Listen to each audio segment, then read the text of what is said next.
Live.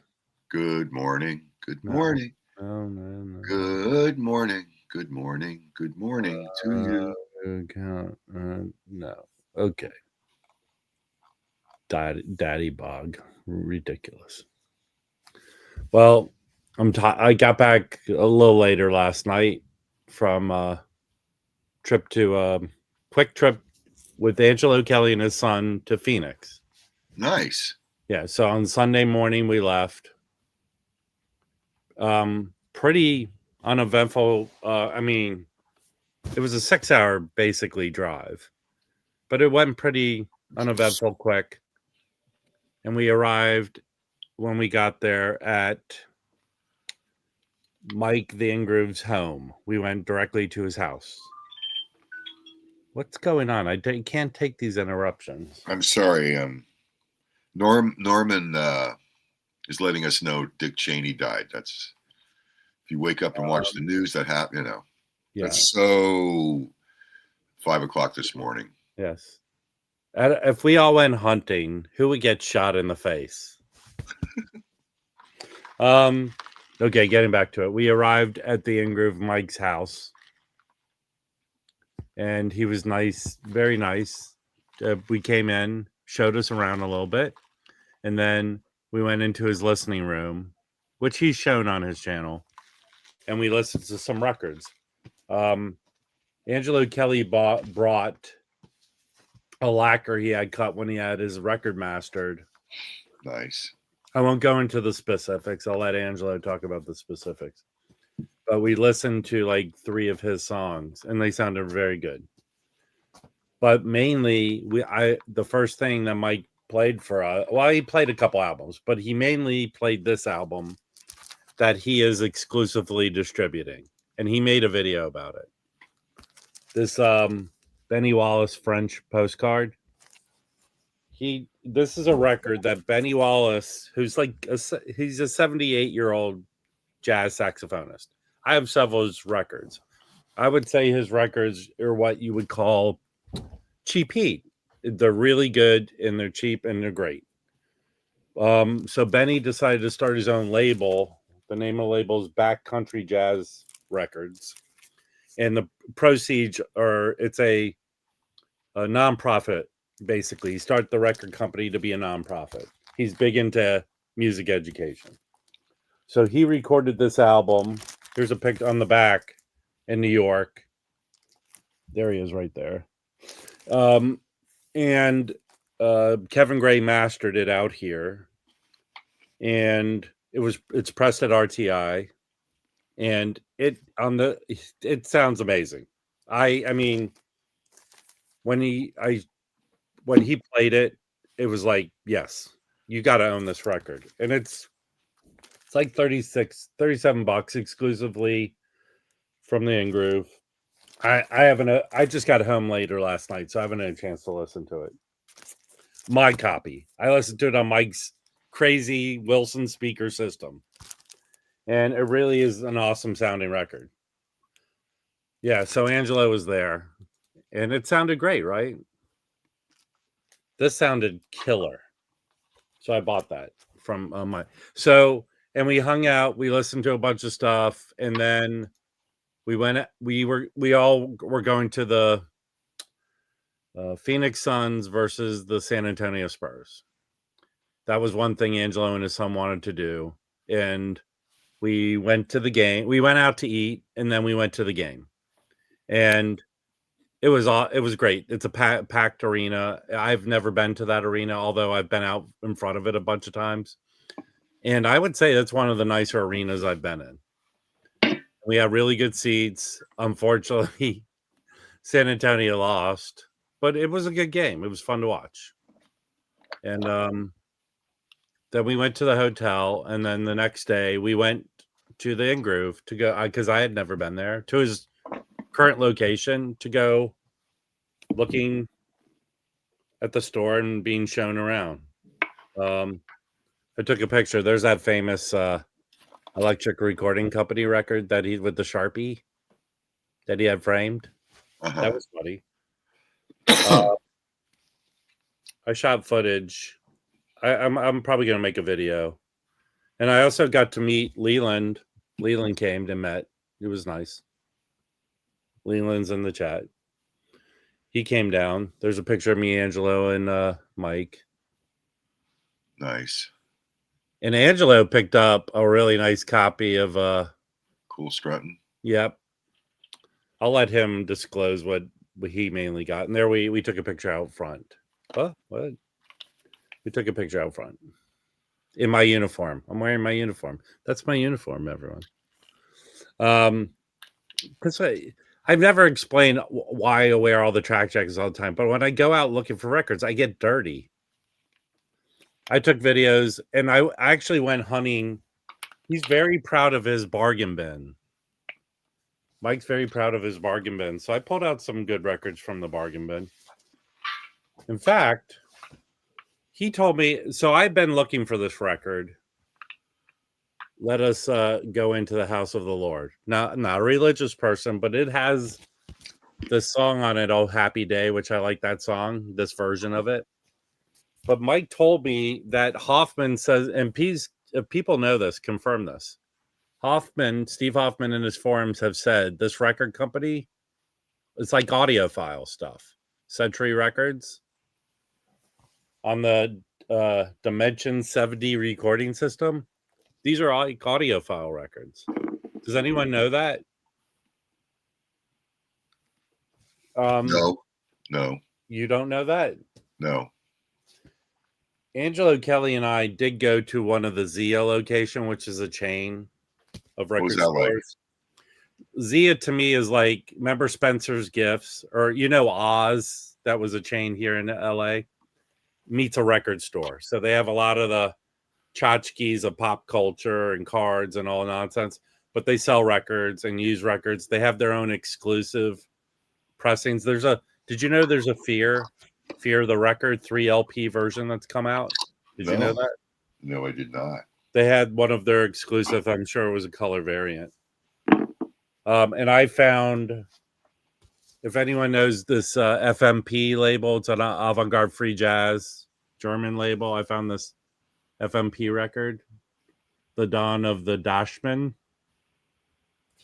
I found that there. And I also found... Were you looking for that on purpose? Well, it's of FMP. They're not easy to find records, so that's why I grabbed it. And then, this is a good record. This is John Hicks is a jazz pianist. This is his first lead record from 1979. And this is not an easy record to find. So I found those at that Zia location we went to. And then records I bought from Mike, I found a really nice Gretchen Encore Evolution. This is a white B Van Gelder pressing. So I had been looking for a Van Gelder pressing in any form, and he had a copy. That was nice. Then he had a very clean, I think this is a 1973 pressing of this Van Gelder. On Green Label Prestige Van Gelder. Oh, I've just noticed Mazzy's here. Okay. Hey, Maz. So I found that. I found another Pharoah Sanders Teresa record. These are not, they go for money. So I found this there. That was cool. And what else did I find? That's about what I have other records to show that I picked up over the weekend, but I might have let Hoffman know about the Edwin Hawkins Singers. I have that album. It's an amazing sounding album. Now I actually have two copies. Oh, Happy Day. Oh, Happy Day. I had one, and it was one of the Coleman collection. Oakland, California. We went to the Hollywood Record Show Friday, which I'll talk about, and I found a copy there, and then I found a copy in Mike's bargain bin. So, well, it's recorded live in the church, and it's an amazing record. Yeah. So I haven't had a chance to clean or listen to all the records I picked up while I was hanging out from the Hollywood Record Show over the weekend. So I'll talk about that a little later, but it was so then we went. There was something that happened yesterday I cannot talk about. We had an experience yesterday. Yeah, I'm being serious. I when guarantee you he's going to talk about it Yeah. by I'm Thursday. no. I'm That's not. okay. The Irish aren't against No. homosexuality as much as No, they used to. So if you and Angelo all I'll say is Mike, Angelo, and I, three-way. and a few other people that were there had a shared experience that when the story gets out of the experience we witnessed, you will go. It was a once in a life, truly, when it comes to record collecting. It was Oh shit! Wow, I'm sorry. I thought you were going somewhere else. no. Yeah, me too.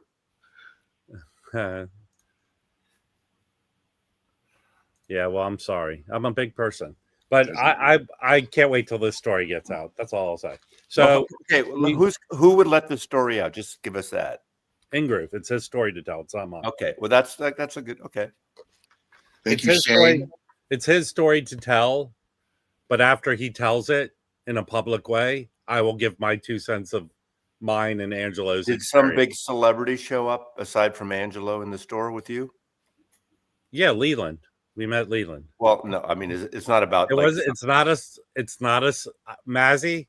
I will honestly tell you, when you hear the story, Mazzy will be flabbergasted. Like he won't be able to form words. No, it truly was a once in a lifetime vinyl experience. That's all I'll say. But it's Mike's story to tell. It's not mine. Okay. I so thought you were going. But Mike showed us around everywhere, and he showed us his. I'll call it Mike's. Here's what Angelo will say. Yeah, Matt. So the reason we got to do this is Angelo said several times forgot his trip. He left his backpack in my car. He's left his backpack at Mike's store. We went to go eat, and we were ready to drive away. And Angelo goes, I left my backpack at Mike's car, at Mike's store. We went back there, and only because of Angelo's incompetence as a person, we were able to witness this once-in-a-lifetime thing. Okay. That's all I'll say. So when Mike is able to tell the story, I will share my part of it, my experience. Let's respond to Rick's, because this UMG audiophile thing. I think it's great that if they're doing them like the Rhinos and a few other things, doing rock records, and they don't have to be. I like that they're. Hold on, Mazzy. Let's put this in context. It's not like a two-way conversation. So the other day, yesterday, Universal announced that they're coming out with their version of the Rhino Hi-Fi. Is that basically their wording was a little awkward, I thought, about a source.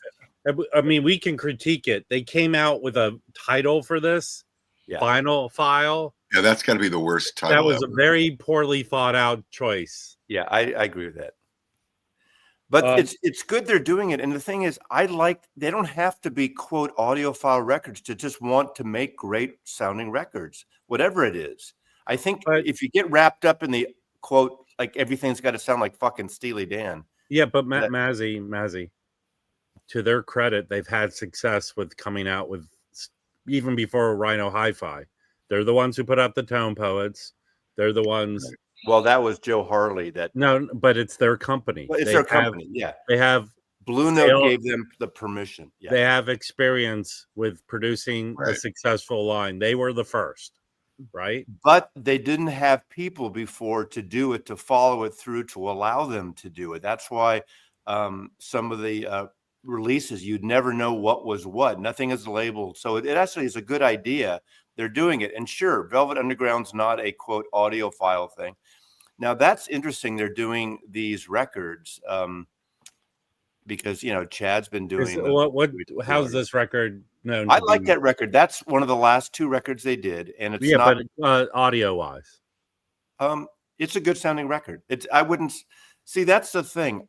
I'm all for just good quality reissues. Okay, here's where they're stupid. First of all, the vinyl file title. Are they $40? Yeah, but that's not why they're stupid. Okay. I'm going to go to town on the vinyl file, but here's why there's some stupidness. They just announced that they're getting into the one-step game, right? We're getting into the one-step game, and we're coming out with Nat King Cole's Christmas song. Oops, sorry. And then they announced it as part of this vinyl. Oh, you also have Dr. Dre too. You know.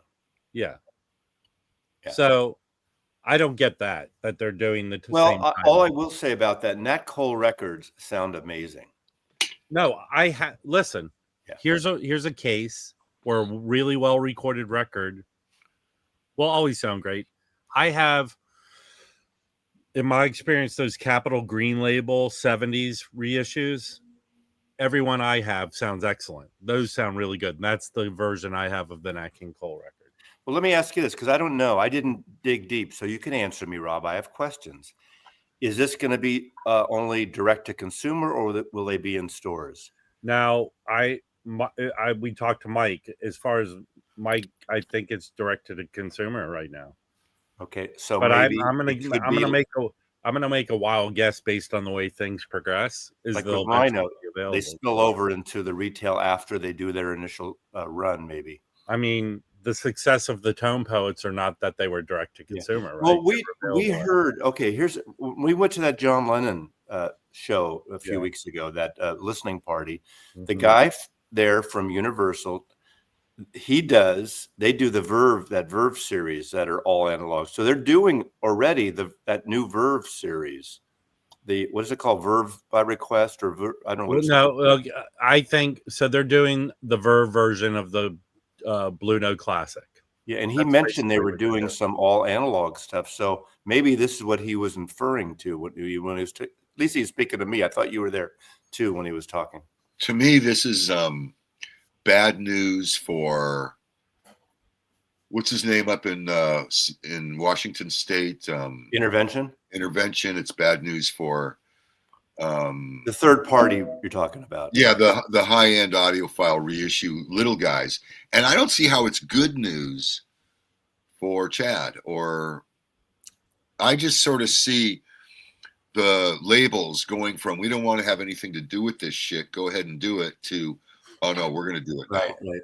But I wish all records, well, I guess, there's always a room for a $20, $25 record. Most people don't care, really. I mean, all us VC people who want a good sounding record, it's such a minority. But I think it's good. There's an option, and it's great that it's not a one stop in a box and it's $100 or $125. So $60, $40 is a good sweet spot. So I think that's excellent. If they market it well. I agree with Rob and you. The kind of title is kind of wonky. Vinyl File. Now, is that PHYLE or PHO? It's PHY. You know what they're trying to successfully do to me, you, and everyone here. We're all middle-aged white dudes, most of us. They're trying to smear our good name as audio appreciation people. Ricks, what are you inferring? These are from digital files. Okay, read the details. It's said from the best sources or something possible. So it was kind of one of those waffling acknowledgments that it may be all analog. So that's what I was. Okay, let me read it, because apparently Ricks needs help, and he needs to be tucked in at night before he goes to sleep. Vinyl File is a new premium vinyl service from UME, exclusively available from You Discover Music and official artist stores. Cut by an elite group of vinyl engineers using all analog mastering from original sources. Well, each 180 that's the grams. part, original sources, but obviously if a source. What does that mean? Okay, a source could be a digital source. Well, so what? It'll sound fine. Let me help you as I tuck Ricks into bed for the night. It means that it's maybe a second copy. The best analog, the way I'm reading it, is the best analog source they can find. Does that make sense? Wait, read that last line. Read it, actually. Okay. From the best. Okay. Cut from an elite group of vinyl engineers using all analog mastering from original sources. Yeah, they don't say original analog sources. That's the thing. No, it says all analog mastering. Right. All, but you know, it's an So interesting. if they have a The digital, MoFis. okay, The MoFi DSDs are analog mastering. Okay, Mazzy, there's a digital step. Calm down. Well, I'm just saying. There is no year. They did not put a year on the type of albums they're putting out. They're not like from the 60s to the 70s. So if they get an album that was recorded digitally, what are they going to do? Yeah, of course. And that's probably it. But I think they could clarify that a little better, because they could have, that language you just said could define the so fidelity DSD record. Let me click on Exodus. Let me read the description in Exodus. How about Deuteronomy? For this vinyl file pressing of the album, Joe Nino Herms at Sterling Sound cut the album, while producer and filmmaker Don Letts has put together an essay for the liner notes. So now that's the only, each vinyl release are all analog from original sources by Leach Group. So that's the only description of it. It was does anyone know Joe Nino Herms? Joe Nino Herms, anyone? We need to get these people up on Westman or someone just to have a Q&A. Well, what's wrong with the wax? Well, because he's got the audience. Okay, I'm clicking on the band. For this vinyl file pressing of the album, Joe Nino Herms. Hey, everyone, get used to this guy. He works at Sterling with Brian K. Smith. Cut the album while so they're just saying, they are saying the mastering engineer for the first two who did the Christmas album. For this final process, it was they're not saying who cut the Christmas song album. What songs are on that record? Mazzy, can you do a few of them? Dreidel. Chestnuts roasting on an open. Okay. How about I do Johnny Mathis? Here we go. I'm dreaming of a whiteness like the night. Johnny Mathis and I went to the same university, but different times, obviously.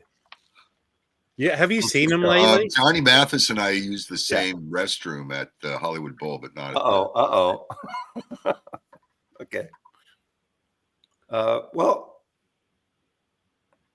I not a good name for it, but Hey, can someone get John Nino Herms on the phone right now, please? John, they're looking for you. Well, okay. Now, did they say how often these records are coming out? How many per month? Or no? But are there 5 of them? Are there 5 to start with? 4. Okay. I don't know. Mazzy, didn't you get the I didn't get a press release. Whoa. You're signed up for You Discover. Huh? Did you get a press release? That guy from the Beatle thing, that guy Tim, I'm on his list. I don't think I got. So you got it then. Yes, I did. Well, they have a Want video. Me to read it to you? That's right. Yeah, forward it to me. Okay. If you feel like it. Here, I'll send it. They have a video. I don't think I did. Yeah. You did. Here, I texted. So that's interesting. So the vinyl file did not use a 3. Well, so see that. Okay. I don't want to send you Tim's email because then you'll ask him to get on the email list. Thank you. I got it. And I won't be cooler than you. You are very cool. Unless I missed it or something, but so my B&Ws are gone. They've left the house. They're gone forever. Oh, good, man. They're on the used floor at Hawthorne as we speak, and Do you like these new ones, or are you going to? I absolutely love them. But then when you do it, you get these people saying, "Well, why don't you try now subwoofers? And why don't you try everybody?" Yeah, you should get the. I don't want subwoofers. I don't want more shit to deal with here. I don't need subwoofers. Don't go subwoofers. Russell, it's not cute. It's an accusation. I kind of feel this name is an accusatory thing. It's not a good thing. I think it's something that's set up to be misspelled. Okay, let's come up with the name. What would you think of options if you were to do a? Here's what I would call it: finer vinyl. I would call it. Here, hold on, everyone. I would call it Better Records. Who do you think? Who do you think has the domain name Finer Vinyl? You do. I've been paying for that piece of shit for 20 years. All I'm gonna say to you is vinyl. Mazzy, you're a vinyl file, and you'll go. Don't accuse me of that. You know what? How about hold on. Vinyl philia. I'd like to speak to all you vinyl files. If you want to have sex with your records, go ahead and do it. No business of mine to tell you to not have sex with your records. Thank you. There was a time when records became vinyl, and it never, I never called them vinyl. I always called them records. Oh, none of us did. And when they started being referred to as vinyl, I remember getting fooled and pulling into vinyl flooring stores. Oh, no. A lot of it had to do when cassettes and 8-tracks got big. That was the vinyl section, the cassette, because everything is an album. An album is not just a record. Yeah, an album is a vinyl cassette. were records. Yeah, cassettes an album. 8-tracks are album. It's the album, the artist's creation, and the album obviously comes back from the old little folios, which are albums, like that slipped in, like the 78s would fold up like fan wise, would fan out. Those are albums. I think they should call it Vinyl Me Please. All I'm saying is there had to be a room of people that all agreed on vinyl files. You know what would have been good, but I think a lot of Jewish people would be upset, calling it the Vinyl Solution. Well, there are two record stores in California called the Vinyl Solution. That would be better than Vinyl File. Two. Not a good. There are two. Not a good thing. And if you don't know what that is, don't Google it and just don't. Hey, you know what? How about Analog Records? Analog something. We got Analog Productions too much and all. How about Jim is Bitchin' Records? If everyone just said that, Jim is bitchin', Jim is bitchin'. How about Better Record? Oh, you already got Better Records. Yeah. How about Record Collector News Records? How about Single Source? No, that wouldn't be good. Single source from your vinyl file. Yeah, cool. When will my sore clear up? I'm coming up with a line of audiophile records called Vinyl Herpes. If anyone wants to subscribe, let me know. A couple of times I used to slip in. I used to like Single Origin, like beans, coffee beans, Single Origin. Universal Single Origin series. Single Origin is good. Again, Mazzy's too close to Single Orgy. Yeah, well, that's okay. No, a descriptor that really has no meaning at all. Those are great. Like Lemon Fresh Records. Single malt, yeah. Cool. Vinyl file. I mean, I think if anything, we can all agree vinyl file is First Crush. Single source. That's good. Like wine. The First Crush. The First Crush. No. No, First Crush was Cindy Adams. Look. The only reason it's called Tone Poet is that Charles Lloyd coined the phrase, right? And they liked it. He referred. Well, it's Joe Harley's nickname is Tone Poet. Yeah. Oh, it is. He kept saying to Joe, "You're the Tone Poet," and that's how it started. There you go. Leland's got it right. Epstein Records. Release the original files. Final file. But that would sound like that people would think it's a digital thing. How about Dick Cheney's Dead Records? All of you are gonna have to register as vinyl files, right? You have to. Yeah, right. You're gonna have to register with your local government as vinyl in your neighborhood. Yeah, it's gonna pop up on a map. Hey, everyone! I'm afraid I'm here to inform you. There's a website where if you type it in, your name will come up as a vinyl file. That is, yeah. Okay, Record Talk has it. I think that's a good idea, especially the 4 p.m. dinner at the Golden Corral. Yeah. Don't put what you do every day on me. Hey, I'm going to meet printer today. I'm going to meet Nick Rudeau next week. Finally, after all these years, That's he's nice. He's coming into town. That's great. Why is he coming there? He's going to a I forgot what show. He texted me. Thursday night he has a show. I'm sorry, Nick. I forgot what show you're going to. Do you mind if he doesn't really matter? I can share it. It is. He's going to see. Oh, he's going to see David Byrne. Ah, that should be good. Someone nice. I saw someone who I saw him like the tour before this, and he was awesome. Yeah, yeah. Oh, I saw him do Stop Making Sense at the play. So that art. I got that not art. The Pepper Adams is excellent. I listened to that. I got that. Yeah. It's amazing what they did for $50. Now $50 is, shipped. It's $50 shipped, and they sort of put other labels to shame in some cases. No, big time. Like that booklet that's embedded into the cover. Yeah.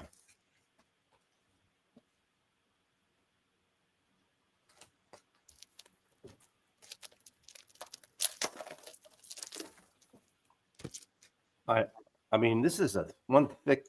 He went all out. Those guys went all out. It's beautiful. No, it's got the massive book. Look at this. They must be breaking even. I don't even know if they're making any money, but if they sell 2,000 copies, beautifully pressed. It's got the Gotta Groove inner sleeve. It's really nice. Bernie Grunman cut these. Yeah. Yeah, I tell you, and so it's I'll eventually. I don't know if I'm going to do a dedicated review or I'll include it with some. I got a bunch of jazz stuff to review.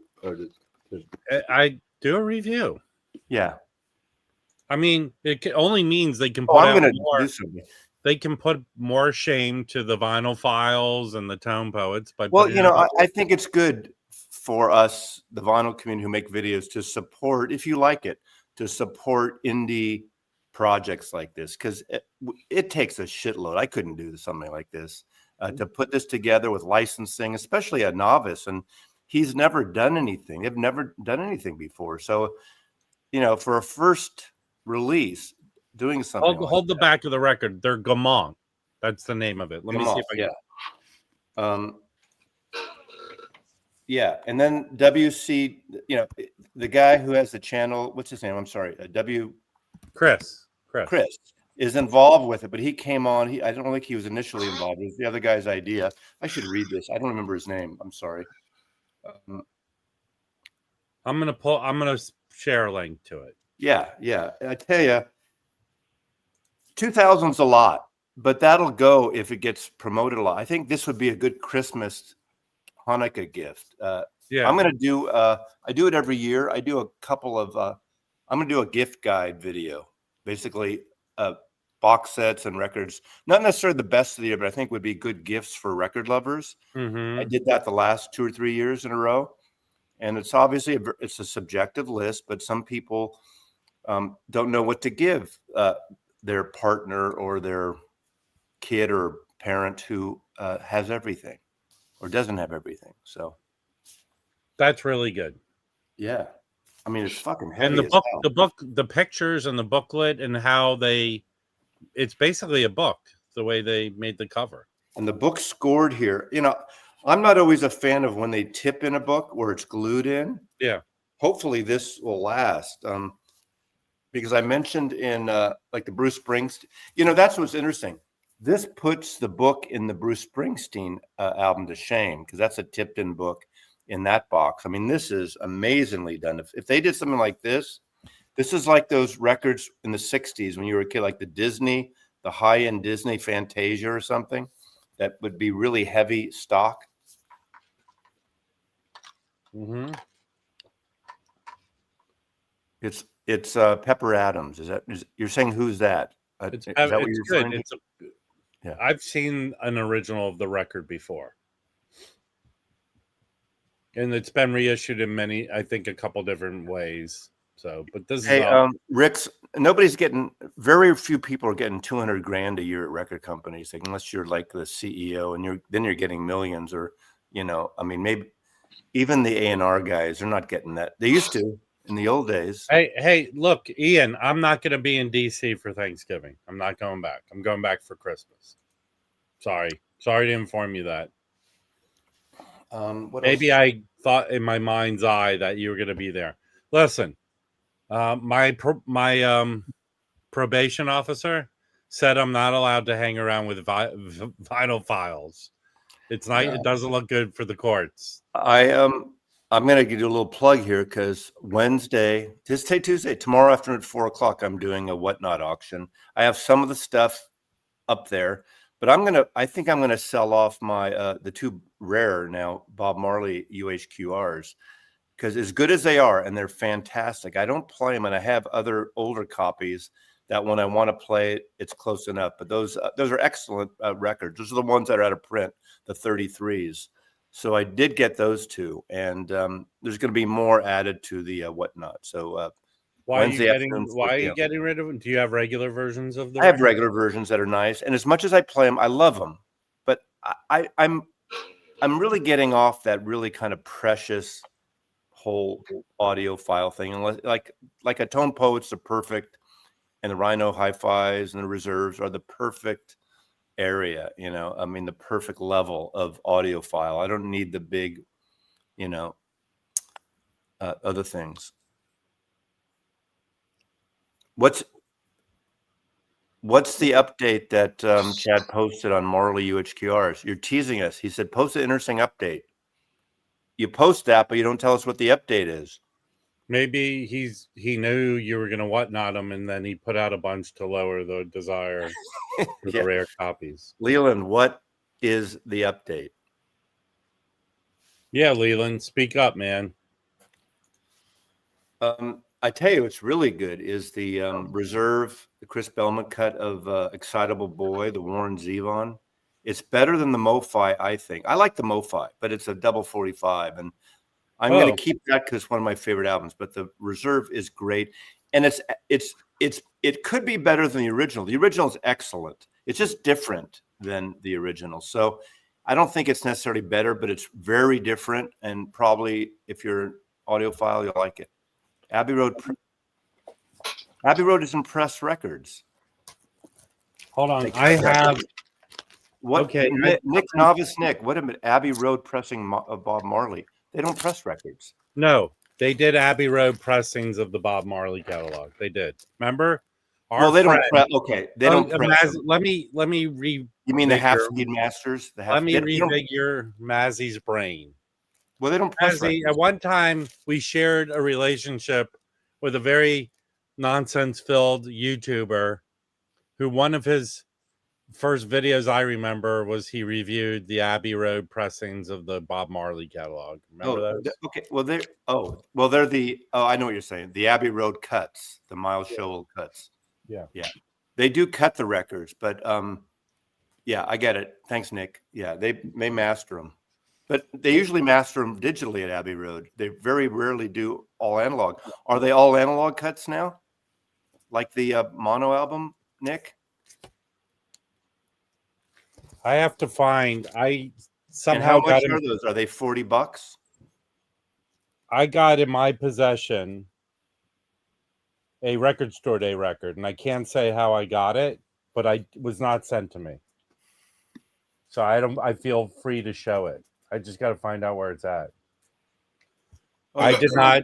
It was not sent to me by a record company. I did not. Somehow I stumbled upon it and acquired it. That's all I can say. Wait a sec. Let's finish this Bob Marley discussion, because this is where it gets confusing. Because last year or the year before, Bob Marley did all the reissues plus the Jamaican ones. And as far as I know, the ones 2 years ago were all digital cuts. So now, obviously, Chad does his beautiful UHQRs, and they are great versions, now 33 and 45. Now they're doing yet another version. We see this vinyl, this thing that Rob was talking about, vinyl. What is it called again? This new vinyl series. It's So universal. is Vinyl different from the Abbey Road series of Bob Marley? That's confusing. Too many versions. Well, I'm I'm sure trying to find they'll the sell. stupid. Chad, Trying to find the stupid they're record, Marley people. pressings by Chad, all analog. Yet we just saw that this new Universal thing is all analog too, and there's at least one Bob Marley. There's Exodus. So I think that just seems confusing to me with too many options and versions. Am I wrong about that? Yes. Okay. Where the fuck is this record? I'm gonna find it. It's somewhere around here, I promise you. Is it in this file? No. Yeah, it's produced by that Zevon is co-produced by Waddy and Jackson Brown. Okay. Jackson Brown started producing it because of the first album. Some of the songs were left over from the first album, and then he had Waddy take it over. Okay. Here's the Record Store Day record. Comes out Record Store Day, but somehow I got this, and it was not sent to me. This is not a freebie, nothing. I paid for it. I found the Curtis Mayfield Curtis Record Store Day record that is a Rhino Reserve. So some store dropped it early. No, this particular store where I got it was not a Record Store Day record. They do not sell. They don't sell new records. So somebody sold a promo to them. Someone got this in their possession, and sold the promo. So this is sealed. I have not opened it. I have an OG Monarch pressing of this. So I'm considering maybe selling it, but I don't know. Should I listen to it? It's an excellent record. It is a great record. Yeah. Yeah. So we'll see. That's why they used to put those stickers. They finally in the late 70s put not for sale on promo stickers because sales reps and promo people were selling their and radio people were selling their promo copies to stores. And in fact, what I paid for this, I think this is going to sell for $40. I paid less than that. Weird thing is, it wasn't that unusual for people, whether they were artists or whatever, to get paid in records that they then had to sell to a record store. Yeah, Eddie, different mastering. This is done by Matt Luthans at the Mastering Lab. Does that say Record Store Day? This is a Record Store Day title, the Rhino Reserve for Record Store Day. Yeah. It doesn't say it on here, but this is on there. My guess is that'll be on. And from what I know, Eddie, the Rocktober is that cut that they have been typically reissuing, and people said they're bad pressings. The red vinyl Rhino copy of this. If you go into the Discog and listen to the review people leave, they said they're bad pressings. They're noisy vinyl or whatever. So I think I might open this and listen to it. Yeah, I know still a preview of a Record Store Day record I got, Rob. What? I mean, I have Record Store Day records people have sent me already. Me too. Were sent to me. Are we allowed to show any of them? Because people know what they are. Like who? Let me check. Can I show one title? Ask. Oh, you're gonna get in trouble, man. Let me see. Let me see. Yeah, I don't want to get in trouble. Here's a record I just picked up. I just got this back in 2008. Picked it up used. I love that record. It's a promo. I love that record with the Philip Glass piece, Johnny Ace. I got this. Late great Johnny Ace. So this was probably end of the year 08. So I'd been doing Record Collector for about 6 months, almost a year. The song Allergies is great. Yeah. Hey, going back to this, I think you could still find that Run Out Groove version of Curtis that I think maybe Kevin Gray mastered. And it has a really nice cover. I have the other record, the soundtrack of the Curtis Mayfield. Every day is a Record Store Day. Shaft Day. I think I might break this open and listen to it. You should. It's a good record. That's what records Well, are for. I have an OG mono pressing of it. I mean mono. Yeah, but Monarch. I bet you that'll sound better, and it'll You be think so? quieter. It'll be quieter, definitely. No, my Yeah. Monarch pressing sounds excellent. Yeah, my Warren Zevon Reserve. That's the quieter than the original, quieter than the MoFi. See, now MoFi would probably be as quiet because now they have their record pressing plant, but the MoFi came out before they had Fidelity pressing. Okay, I want to show some records that tell the rest of last week when Angelo came to town. So Angelo and his son came to town on Tuesday, I think, and I met up with them, and I talked about it on Thursday, so forget it. So Friday, I picked up Angelo and drove him around to all the record stores I go to. Not all of them, but we went to Record Safari, and then I think Angelo found some. Yeah, you know what, Angelo? Taco Bell? Can I talk? You know what, Angelo? You know what Angelo picked up at a Safari? He picked up a sealed copy. Oh yeah, of the 30th Dark anniversary. Side of the Moon 30th anniversary. What? Why do you have to say it? Because you froze. You were having a hard time. I'm frozen? No, now you're unfrozen. Okay. 30th anniversary, Dark Side of the Moon, sealed. He picked that up there. Then we went to... And I don't think he paid too much. He paid less. For a sealed copy, he paid less than what it would go for. Yeah, he got a good deal, yeah. Then we went to... With Eddie, we went to Amoeba.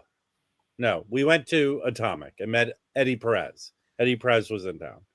And we went to Atomic. Eddie bought a can record off the wall.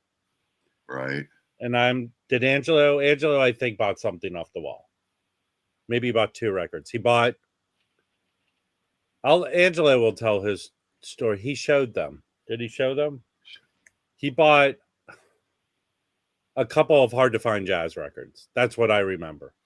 Bill English, and people correct me if I'm wrong. Yeah.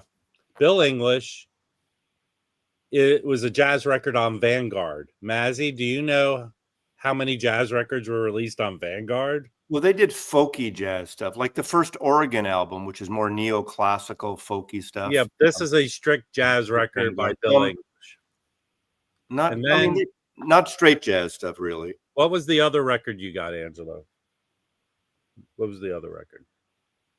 And then he bought another record. Then Eddie and Jim didn't want to come with us. He shunned us. Where? I don't know. Then we went to Amoeba, Eddie and Angelo and I. And I don't think we really picked up any records at Amoeba. Then we met up with Jim, and did we meet up with you? No. I took Eddie and Angelo to Pasadena, and we went to Sibylline and Poobah. And if Tom Rashawn's around, I showed him your picture on the wall at Poobah. Poobah's a weird store. Sibylline didn't have anything. We didn't buy anything there, but we went to Poobah, and we picked up a bunch of records, and I bought this record off the wall. This Getting Into Something by the Dave Bailey Sextet demonstration, and this is on Epic. Very clean. This is a very hard record to find. Can I explain myself? You guys were cocking around in record stores, and I was doing this. I just picked them up at the printer on Friday. Okay, Vinyl File. Oh yeah, Angelo did buy some Ghanese records at Sibylline. I'm wrong. I'm sorry. I was doing papers. Okay, this had Dave Bailey on drums, Clark Terry, Curtis Fuller, Charlie Rouse, Horace Parline, and Peck Morrison. This is a live record. It is excellent. Sounds excellent. Very clean. So I was very happy to pick this up. And I got a good price for it because this is impossible to find. See, Jim doesn't think the same as you, as Angelo. Jim doesn't think. Huh. I think Poobah's okay. It's not. I don't. You know what? You know what's fucked up with Poobah? 0 Mac Davis. Hey, It's probably no, depending you on when bought you Mac go. Davis there. They have It's them like, there. They have it's Mac like when they Davis. get a collection. When I went there, I thought it was a little bit of scummy store.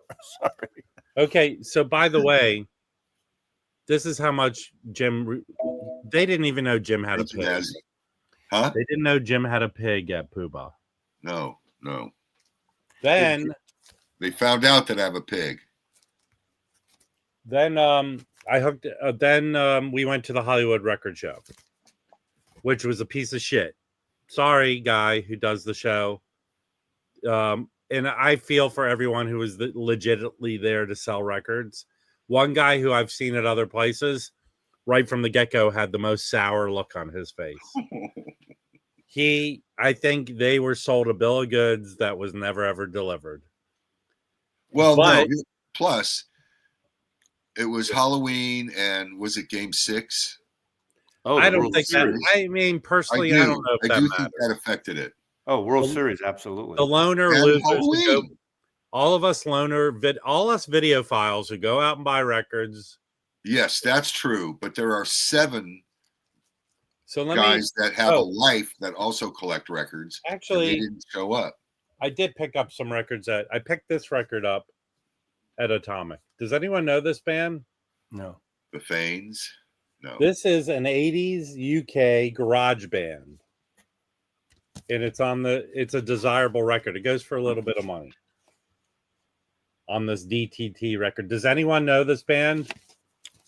Let me know in the comments below. It looks like they're from the 60s, but it's from the 80s. 1987. It was recorded in Edinburgh. Rich, It's I from- don't bring the pig to stores. It's Edinburgh. Edinburgh. The first. Yeah. The first. Wait, the first. So the Hollywood Record Show, I picked up some good records. Picked up this Oingo Boingo at the record show. This is a good find, I think. And I picked up another copy of Asia. Just what you need. And I picked up, this is very desirable, the Revenge of the Nerd soundtrack. So, promo stamp. Very So, oh, here's what I picked up at Atomic. I did pick up records at Atomic. I got this Jeff Parker record, a non-such international anthem. So I picked this up. I pick up too many records, guys. Hey, I picked up a record. Jim, I Jim, picked up a record at the Hollywood Record Show. This guy, Hateful Eight. soundtrack, and it's got a lot of dialogue from the movie in it. It's, what's his name, Marconi, and fucking packaging is off the charts. The photography is so good, but that's it. That's all I bought. Hey, Jim, Yeah, is this their actual drum set, or is this a stock shot of a drum set that you stuck in the drum head? what do you think? I think it's not their real drum set. I think you got a stock drum. The only set. thing, yeah, no, that was built for the cover. That's a cover. That's what I got- mean. That's what I'm asking. Okay. I just All want to know. that is a drum head that says Seeds on it. Everything else is Right. And you put it on a stock drums. Now, do you know what type of drum set the Seeds actually used, the drummer the Seeds actually played on? which drummer? I don't know. I don't know. I'm asking you. It was probably either a Ludwig or a Gretsch or a Rogers. Well, one of those three. there's only so many you're gonna. Yeah. And the brand on that is unidentifiable. So that's the one. So it's generic drum. Well, you see the little thing. All right. All right. Well, I need to get some more coffee. Be right If you back. saw the artwork that we had to deal with on that. You didn't want to put a picture of the Seeds because no one knows what they look like except for Sky Saxon. Well, I wanted to put something on the cover that would reproduce well. That was my main concern. I had a lot of photographs that looked like mud and looked like shit. It might have been okay on a computer screen, but once that ink hits the paper and so I was just looking for something that people might want to pick up. The first thing the eye sees, Mazzy, as you probably know, is white space. So there's a lot of white space on that cover.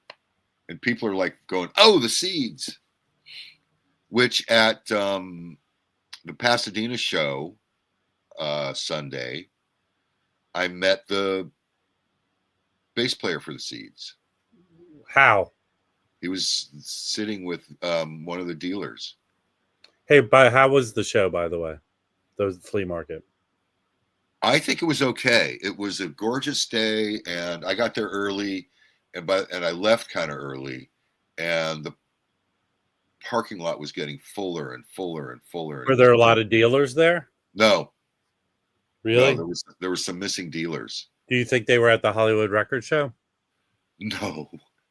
I think they're just kind of like, I think things are overdone. There's too many people into this in terms of boomer scalpers. No, there's too many people, you know, and it's not. There's too many people. If there are people there buying, too many people, can never be too many people, right? Well, then they weren't. Dealers. Then there weren't that many people buying. Do you think Halloween had something to do with it? Like people just didn't want to come out that weekend? Yeah. I think Halloween. What did you hear how the Hollywood Record Show went Saturday and Sunday? No. Oh, I did hear about the remember the show on Sunset Strip that was fantastic? I don't know. It was fantastic. It was at Oz or something. It was. It was a Sunset flea market type of thing. Yeah, and that those guys did fantastic. Well, they had another one. Yeah. And that second one, So the one that just happened last week wasn't nearly as good as the first one. Because I don't know. I think things are slowing down. I do. I don't think things are slowing down. I just think if you don't deliver, then people won't come. So the first one, people were probably unimpressed by it. Maybe, but the dealers loved it. The first one. The second one, they were not as impressed. Can I tell you? I think. Look, I realized it was a long time ago, but I paid $7 for this record. You know. And what is it worth now? $4? Well, it doesn't. They probably sell it for $20. I don't know. I don't know either. I don't. But I don't see a lot of $7 records. And people are broke right now, I think. I know you are. Why do you know I am? Because you can't afford to pay me the last $75. I paid you. I gave you money the other day, a sizable amount. Yeah. No, I'm just. Where'd Mazzy go? To pick up some CDs. Very nice. This is with bonus tracks. You know, Is that a San Francisco band? No. Where are they from? Aren't they LA? Yeah, they're LA, Mazzy. Yeah. Give LA some props, baby. We won the fucking World Series. We got the Seeds. We got the Eagles. We got Frank Zappa. We have. There's a best of, yeah. I like the album. I don't have it here. I have it on vinyl. The Future. That's a weird ass. Oh yeah. I like that album. You know, Sky Saxon once was signing autographs at Pasadena City College. Hey, by the way, I didn't say this. So Mike was nice enough to award me and Angelo some gear. Yeah, Chauncey was there. Chauncey made the whole thing happen. You know what? I forgot about this. We met up with Chauncey at Amoeba and we went to lunch. That's what we did. I wasn't there though. Angelo, Chauncey, and Eddie. Record Collector News isn't allowed in Amoeba anymore. So neither am I. Whoa! And they put me on that shirt. Oh, that's a good shirt. Remember when who designed that for him? He had that contest. He had both were contests. What was I? What wall record did you get at Safari? Oh yeah, he got Megadeth. Eddie picked up a Megadeth record. Oh, not this Eddie. That Eddie picked it up.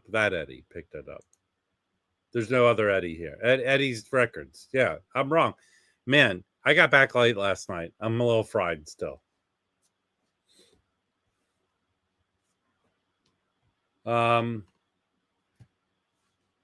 What's Jim talking to his bookie right now?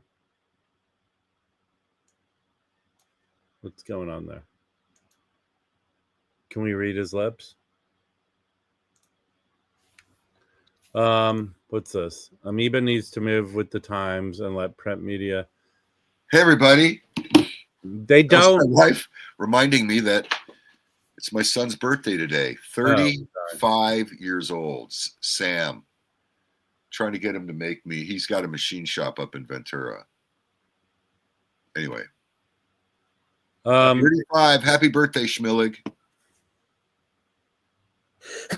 Amoeba claims they won't put it out unless you give them free ads, right? Yeah, they wanted me to put an ad in the paper in exchange for room on their table.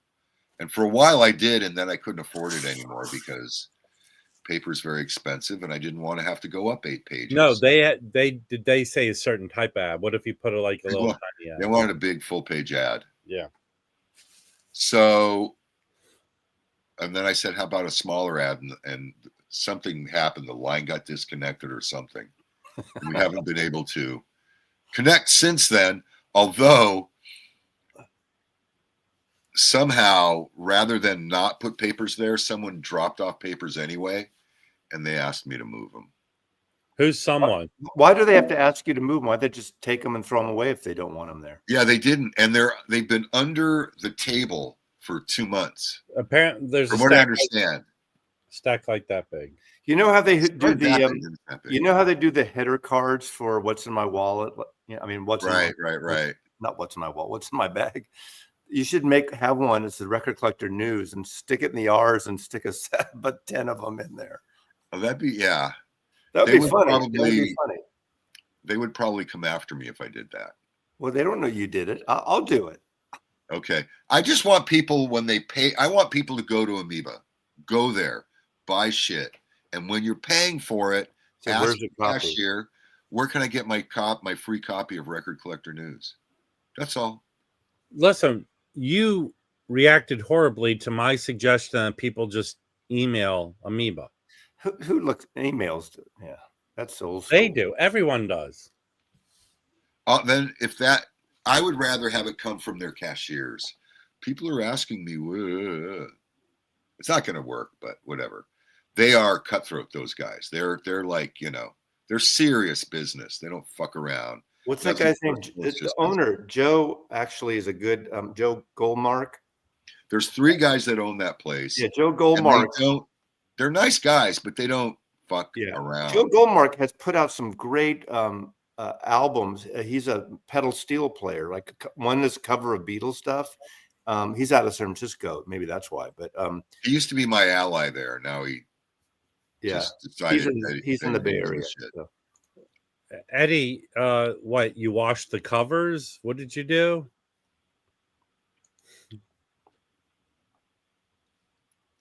You washed the herpes off of the records from gave.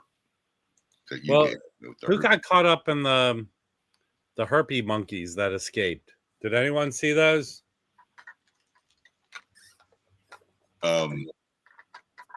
Anyway, yeah, Mark was very nice to me for a while, and then he just sort of was done. I think the other 2 owners decided they didn't want to have anything to do with it. Hey, does anyone know on the What's in My Bag series, do they give, I assume they give those people free records, those free records they pick, right? I never thought that. I always thought because first of all, if you're some celebrity, even a mid-level celebrity, or maybe occasionally a higher celebrity, and you're going and you're on there being like a spokesperson promoting their store and getting views, those records should be free to you. And I was curious, if they do they give you a limit? I mean, you fill the bag up, you get a t-shirt, you get a box set, whatever. Anybody know about that? I'd love to know about how that works. Same with the Criterion series. Those are free. But at some point, you're putting all these like Ingmar Bergman box sets. My money's going on the other end of Mazzy being able to do a What's in My Bag video.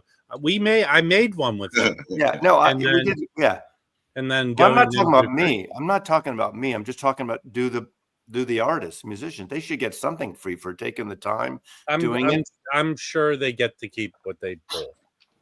And is there a limit? Like they say, okay, pick 10 records or pick whatever, you know.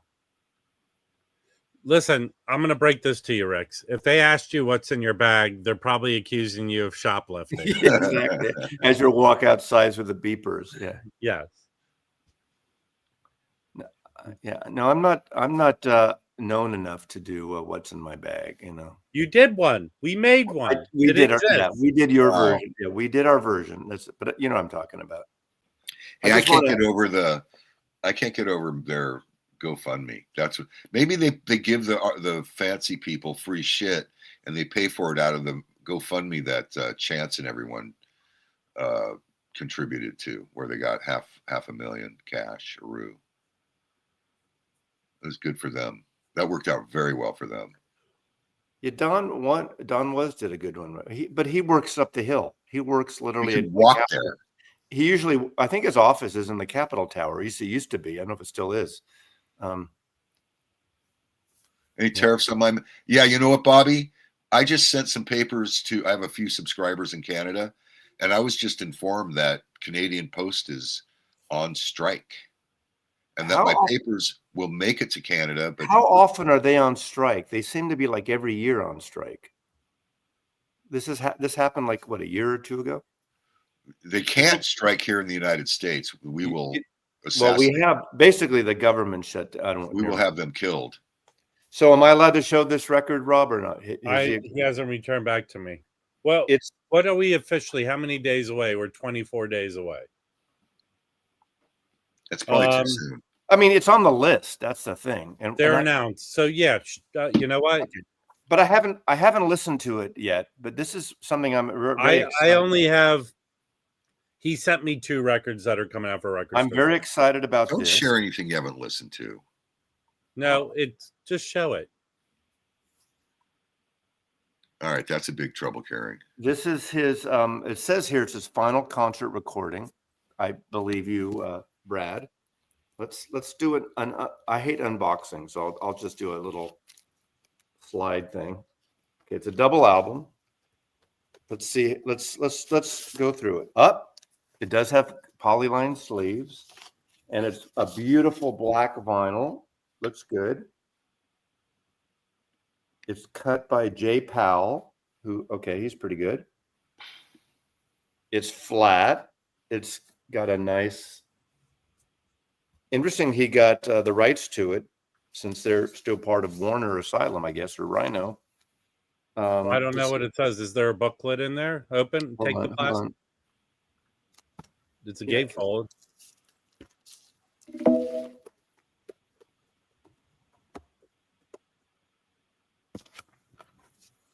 Nice cover. All recordings previously unissued.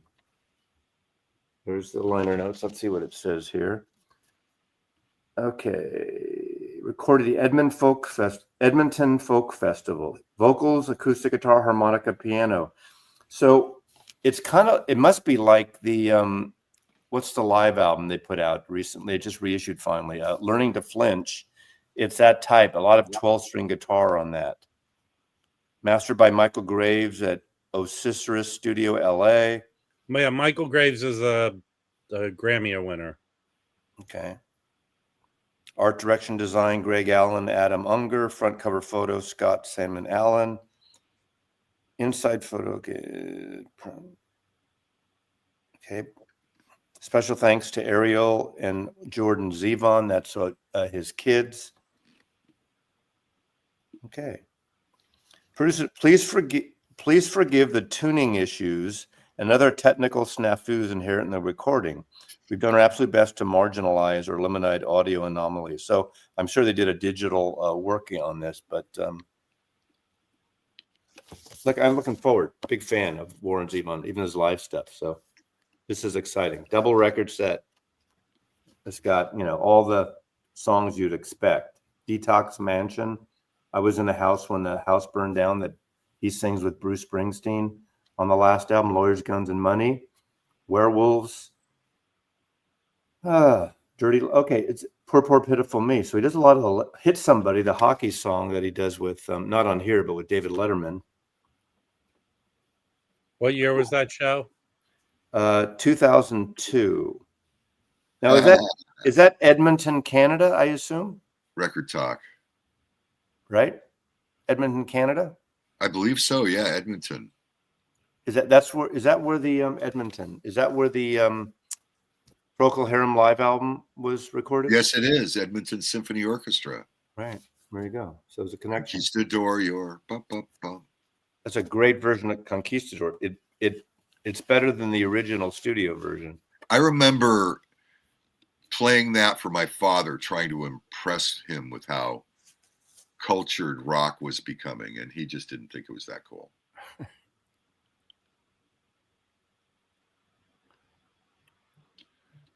Alberta, yeah. Yeah.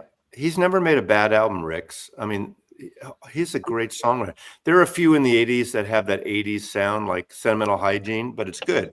I like Sentimental Hygiene too. Did I tell you when I voted? What was his last studio album?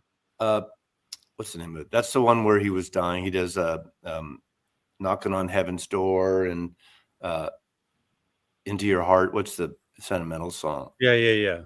Oh, yeah. That was the song he sang on Letterman. Yeah. Sad to hear about Dawn of the Dead passing away. Yeah, I know some people that didn't like her singing, but I grew up on that shit. Who passed away? Donna Godshaw. Oh yeah. You know, when she was live, I saw probably the Dead mostly with her and Keith, and live in the venue, she sounded great. I thought so too. When you isolate something out of context, all those the Grateful Dead were out of tune and all the time, off key all the time. That's why the plangent process has helped the Grateful Dead live shows. And I love the Dead. She was good at that time. But the Grateful Dead live shows were so long because they had to do it until they got it right. Yeah. I mean, they were. The worst offender on some of the live shows around that time is when they mix her voice up on playing in the band when she's doing the yell thing. It doesn't work, and it's off, and she's hot. But she was great in a live setting. I agree. But sometimes if her mic's mixed too far up in some of those, I love Keith's work, Keith was my favorite. Of the piano players, and it's good because he didn't sing, because the Grateful Dead never had a good fucking singer. I never liked what's his name. I don't like Brent's voice. I don't like Brent's voice either. I couldn't stand his voice. Didn't Jerry sing most of the songs? No, yeah. Jerry and Bob. Bobby. And Bob has a good voice, not a great voice, but Bob made it work. Yeah. The thing was that you had one of the most incredible rhythm guitar players and one of the most incredible lead guitar players, and their combo was it. Harry. Hello, Harry. Are you here to mourn Dick Cheney? Your mic's not working, Harry. No, it is. No, it's not. It's not. Not on my end. It doesn't say that you're muted. Uh-oh. He has to pull it out of his butthole. No. Talk about a vinyl file. Pigpen. Yeah, Pigpen was awesome. How about vinyl piles? Vinyl piles. Oh, really, Jasmine Mike? Huh.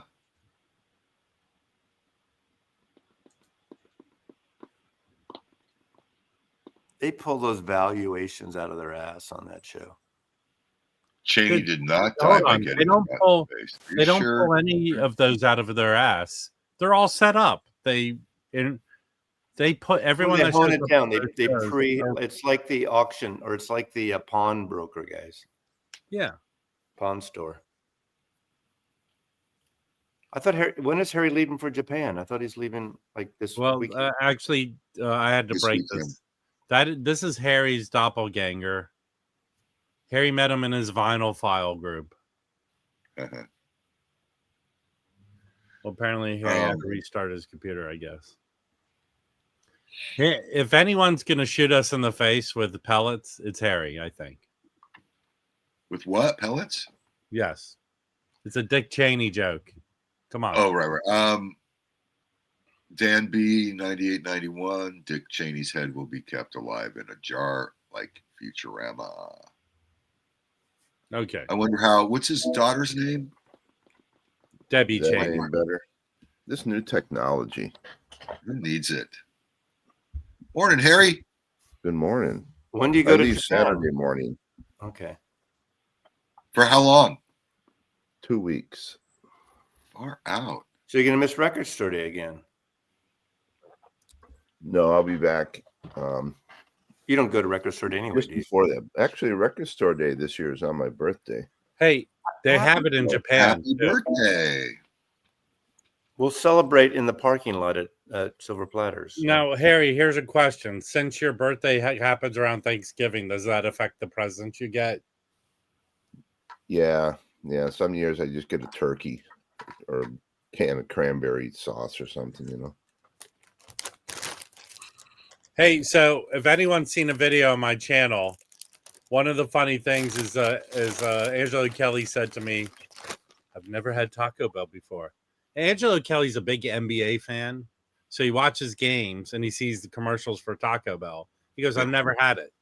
So we stopped and I filmed him and I made a little video of him eating Taco Bell. Did you go to a real taqueria in Southern California to compare? No, the day before him and his son went to have real tacos. So Where did we eat? Didn't we eat, or did I miss out on food with you guys? I can't remember. No, well, before the record show, we went to the Daily Grill. Right. Oh yeah, that was not Is memorable. Taco Bell going to carry his new record? No, but a couple things real quick. So Saturday, Eddie came with me and Jim to pick up his papers, and we went and had dim sum. And Oh, that was good. Yeah, that was good. Okay, I'm going to post a link. Angelo Kelly has dropped his new album. You can pre-order it.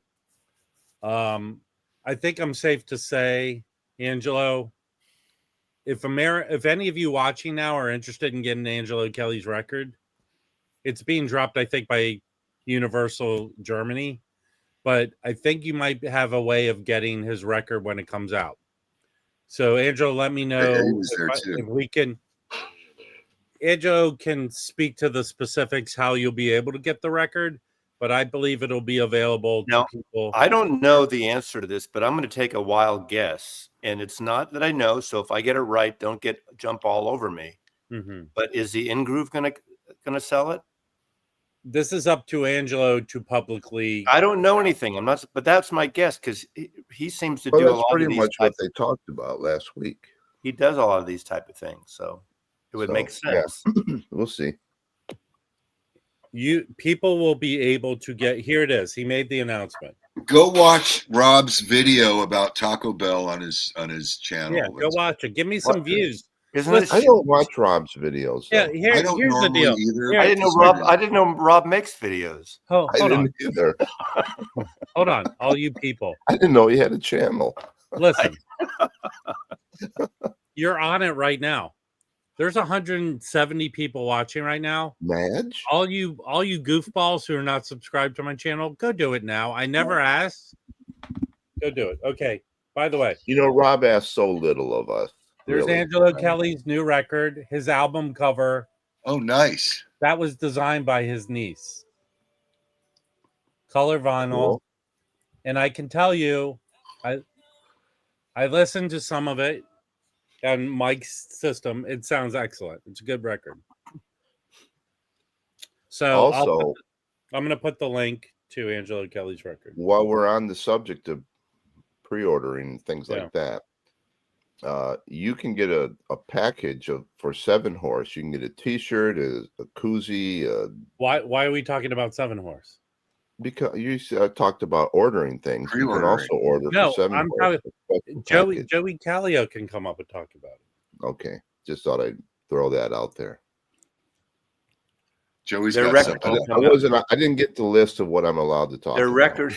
You didn't get the free. You weren't prepped in the green room, Harry.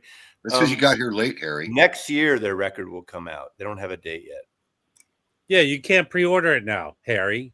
Joey and I went to see What a Dream. typical video file you are. You get a package. Never mind. Jesus. We went to see Dream Syndicate Sunday night, and I tell you, they were good, but they were like one of the loudest bands I've heard in a long time. They were fucking loud. Who? Dream Syndicate. Good, psychedelic-y, Velvet Underground, Paisley Underground, Paisley, whatever. Loud as hell. Why are you talking about that? We're talking about Angelo. Well, I was prepped in the green room. Oh, okay. I've got one more trip to the printer that I have to do. Oh, and I voted. I voted too. I voted by mail like 2 weeks ago. I vote early and I vote often. So there you go. I've been voting by mail for almost 20 years between California here. It's safe. It's easy. It's illegal because if 2 Norman Maslows vote, 1 gets thrown out, and it doesn't happen. So all this bullshit about fake voters. And I'm a male who's been voting for like over 50 years. Yeah. Nobody votes in these off-year elections. So I voted. I do. I'm going to go out and vote today. I'm going to walk after the stream. I'm going to walk down and vote. I don't think I've ever missed a vote. Really, in my understanding, because I'm not heavily watching news and stuff, here in California, the main thing is the voters are deciding to redistrict. So it's Proposition 50. If you want them to redistrict to create more Democratic seats in Congress. And unlike every other state, they're letting the voters decide, not just the assembly. Right. Okay. Mazzy, you've been given permission to show the records. But I have two of the other ones. Here, let me grab those. I want the Scott Galloway joke book. Who's Scott Galloway? I'm talking Mazzy's vote doesn't count because there's a hanging Chad. Scott Galloway's the guy who I steal the jokes from. That's a good one. That's a very good one. That's like an in-joke. Okay, so Mazzy, here's the other record store day from Omnivore. Yeah, I played this. This is actually really good. This is all the music Robbie Robertson did for Martin Scorsese movies. Yeah, like the theme for The Last Waltz and from Carney and Raging Bull. These are tracks that the band Robbie Robertson included. This is a good listen. I don't. You guys saw Maxine Waters. Talk about that. Mazzy, hold on. This other record is music that's written by Ronnie D. I haven't listened to that yet. Okay, so who is? You ask yourself, who's Ronnie Diodoria? He's the Lemon Twigs parent. His dad. So this is, if you like the Lemon Twigs, they produced this album. And he's been a musician he's been. So they cover some of their dad's songs, and so does Todd Rundgren. Yeah, Todd Rundgren's on it too. Sean Ono Lennon, Matt Jordine. So this is another record store day record from Omnivore. Then there's another one. Did I get it? There's one with Alice Cooper. I don't think he gave. Mazzy, you should probably have a copy of it. I think. No. Which one? The one with Alice Cooper on it. Yeah, I haven't listened to that yet. Well, hold. Okay, are we showing record store day records? Is that the deal? God damn, he's the one who started it, and he's. Well, you're being such an audiophile right now. You need a producer, Rob. Vinyl. You're being such a vinyl file. So hold on, let me pull him over. So this record right here that Mazzy is showing, which I didn't get a copy yet, is there is a place in Palm Springs that became public that needed money to raise to continue running. So Josh Homme from whatchamajiggy of the Stone Age, right? He put this live concert together to help raise money. So Alice Cooper's on it, and it's good. You want to know the Beatle connection with this? There's a Beatle connection to that. There's always a Beatle connection. I mean, you could just say all these artists, but it was produced and for release by Brian Ray, who's Paul McCartney's guitar player, one of his Yeah, guitar yeah. players. That's right. Yeah. So He's on that. He helped put that together. now, can I show two other things that are not on the No, board? no. These have been Are you announced. And I haven't listened to these yet. Hey, Only show records that you haven't- Harry, can you go back to telling to pre-order a record that doesn't exist yet? It was a never mind. I'll put the link up. How's that? I got the press release for those. Those are the Chad live Roshan Roland Kirk album. Not Chad, Zev. Zev. Sorry. Don't confuse. Don't confuse. One's Jewish, one's not. The man with 3 reeds in his mouth at once. Did you get all the Zev ones yet, or no? No. I'll be right back. All right. Thanks for the warning. I'll listen. I'm going to listen to him. By the way, several people got to meet Jim's pig on Friday. Oh, come on. Don't talk about his wife like that. Ooh. Man, He's gone. He didn't hear. what a vinyl. Okay, here's the file. link for the 7-horse pack. I'm trying to It's make this 25 catch on bucks. as an insult, Harry. What a vinyl file you are, Harry. I got to say one thing, and no offense to anyone here, but I've never bought. People actually buy cozies. No, they get them for free, I think. No offense to Joey and any band, anything. I've got one from the Tractor. I've got, Is I've it got a because bunch of them. you don't like it too hot or too cold, and you want? I don't know any. I honestly have never felt it changed the beer I was drinking by I've Is it a never- cozy or a koozie? I think I have 2 or 3 of them that people gave me or got promo stuff, and I've never used a koozie. What do they call them? You know. So for 25 bucks, you get a T-shirt, a koozie, and some other stuff. And that's cheap. good, but Yeah. I don't understand the koozie thing. Sorry, Listen, You're too old. It's a different generation. I'm not a big beer drinker out. That's why you have to be. You have to be like a concert buddy to be into koozies. the pig's name is Winifred. Winnie. That's the pig's name, okay? It's been said here many times. But I don't. Yeah. Okay. Has anybody ever seen Jim's wife? Yes, many times. All the time. So she does exist. Okay. Yes. Why? Has anyone seen your Just wife? wondering, it's like, Wait. like Hey, hold on. met- Has I've anyone met seen Harry's your wife. wife? Yeah, I've met Harry's wife a bunch of times. she's Have been you on seen your camera a wife? couple times. She's been in my house.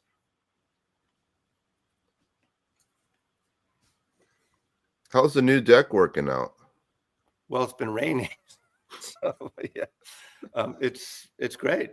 Actually, Now, when you Harry- get trick or treaters, you give them like records you don't like anymore.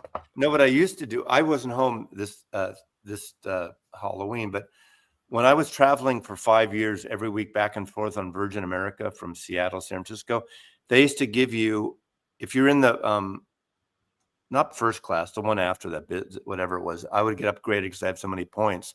And you could buy for $2, or they give you these headphones sealed with like purple and red. They're bright. They're little plastic headphones. So I have about 100 pairs of these headphones in bags. And a couple years in Halloween, I would bring the basket out and give kids headphones.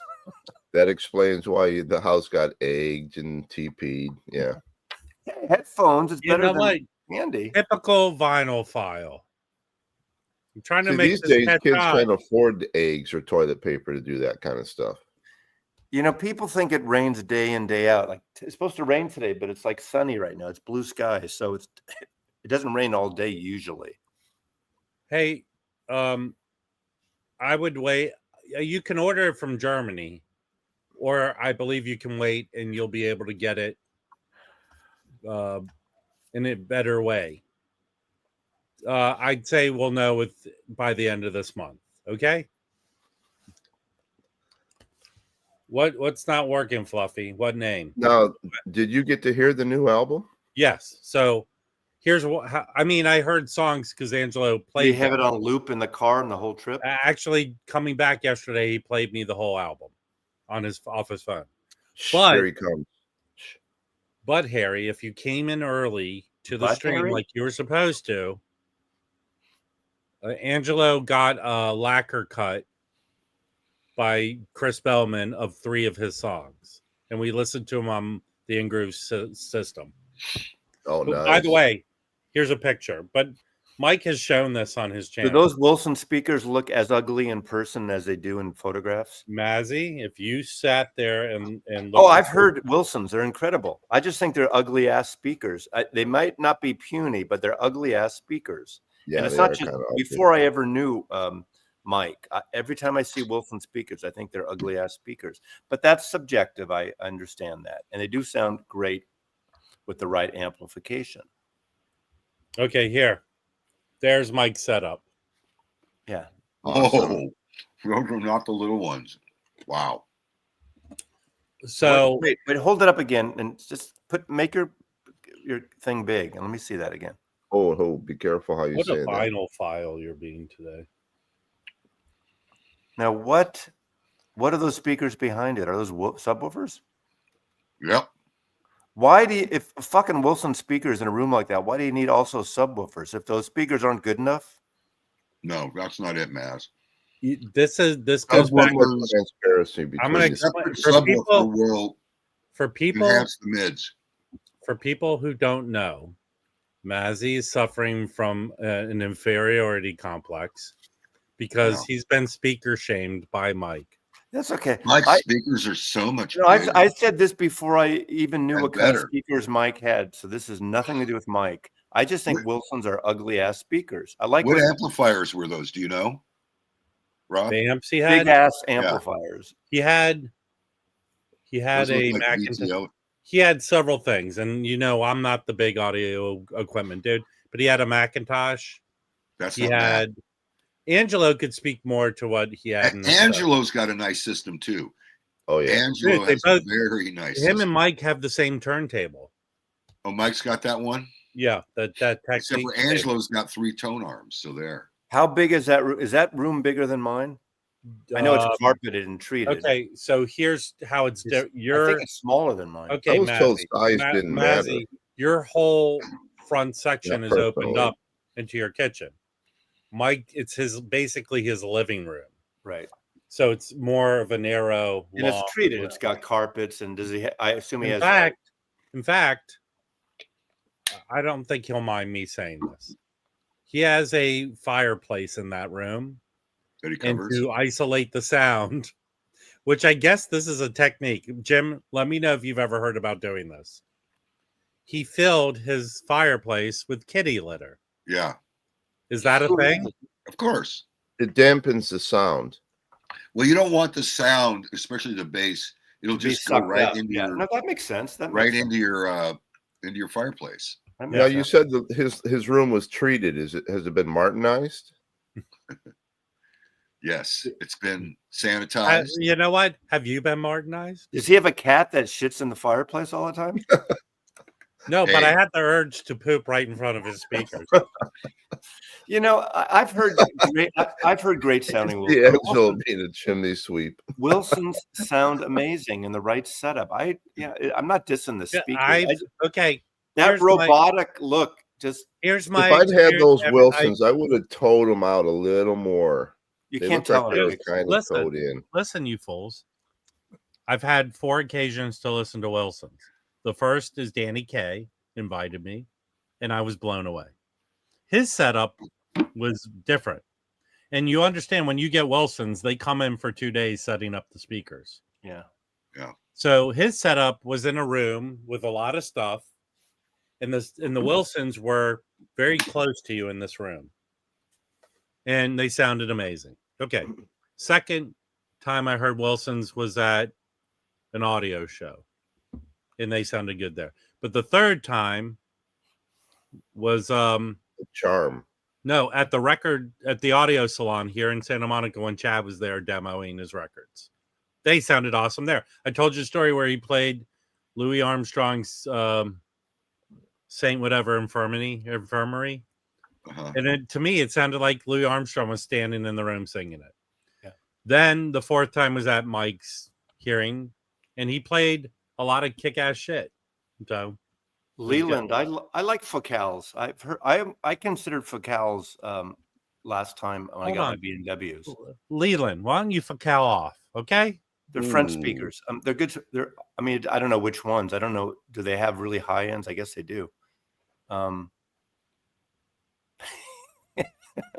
Do they still make Macintosh in New York now that they're owned by China? I don't know Japanese? if they were still there. I think they moved out, but they were originally from Binghamton.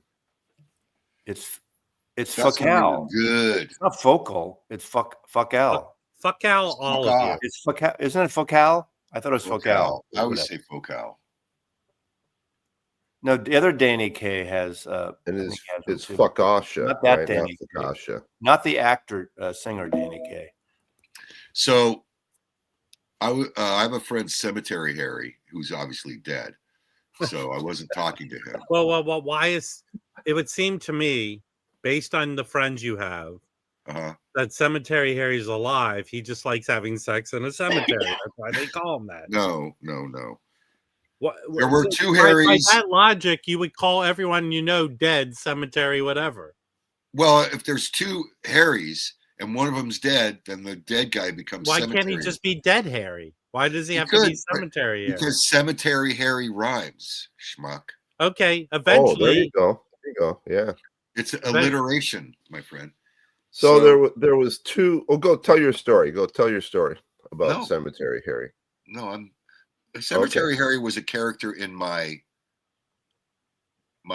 bust for what did I get popped for? My great story. You got for bookie for being a bookie. I think it's story number 4. Bookmaking. That's 6A. Seriously. It's 6A. 7A, Chip. What number is this? By the way, 7A. Okay, I'm going to show this picture. 5'6". We all went to What the hell is this all about? Anyways, it's 6'7" shit, whatever. All right, I'm telling you that those are what the kids are saying here. Just to bug you. We all went to the Phoenix Suns basketball game, and we parked in a parking structure, and this car was in front of us that looked like it had been there for 500 years. All you people who do this to cars with a lot of dust on it and draw pictures all over it, don't do that. Oh, that's great. Well, you said Cemetery Harry. Well, Randy California. I don't know if I've told this story here, but Randy California got his name because there was 2 guys in the band. There were 2 friends named Randy. So Jimi Hendrix said, you're Randy California and you're Randy Texas. And the name stuck. That's how he came up with the name Randy California. By the way, you are correct. Someone drew all this on a Bentley.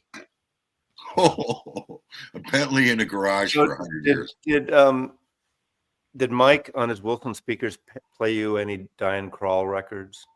Diana Krall. About Danny Kroll. It's funny you mentioned that, Mazzy. Angelo Kelly said recently he went to see Diana Krall. He went out of his way to see Diana Krall, and she was horrible. Ooh, that's too bad.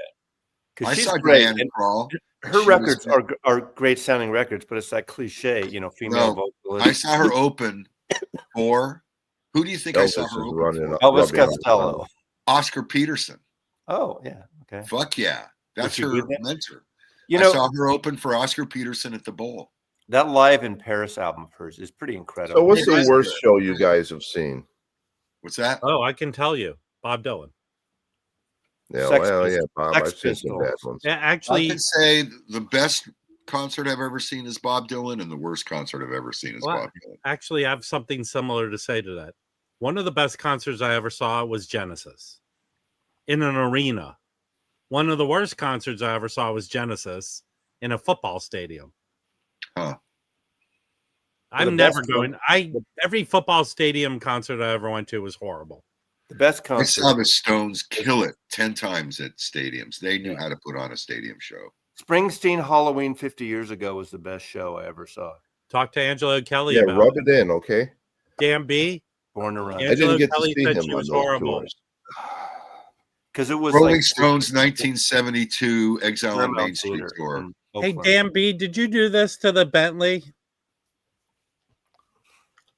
Now, I don't want to step on anybody's toes, but wasn't Zeppelin kind of famous for putting on really bad shows?